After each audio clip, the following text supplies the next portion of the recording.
ஐயா அடுத்தது நீங்க பார்க்க போறது அக்னி மூலை. அக்னி மூலை அது ஆல்ரெடி குதித்து விளையாண்டு இருக்காரு. இப்ப அவர் எப்போ உட்காருவாரு? குதித்து விளையாடிய காலங்கள் முடிஞ்சிச்சு. நான் சொல்றத கேட்டு வா, கூடுறத கேட்டு வா. இப்ப ஒஞ்சு உடங்கி உட்கார்ந்து இருக்க.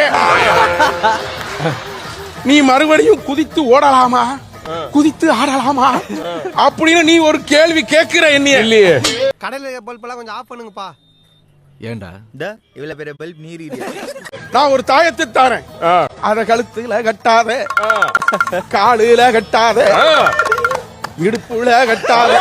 என்னடா திடீர்னு ஞானி மாதிரி பேசுற? பேரு கௌசிக்கு, நீ கௌசில இருக்க மாட்ட. உணவு வரும் வீட்டுல இருந்து, மதிய சாப்பாடு சாப்பிட மாட்டேன், நைட்டு லைட்டா சாப்பிடுவேன். எல்லாவும் பார்த்துப்பா. ரொம்ப நன்றி. தண்ணி கலக்க மாட்டேன். சாம்பார் ஆப்பு எனக்கு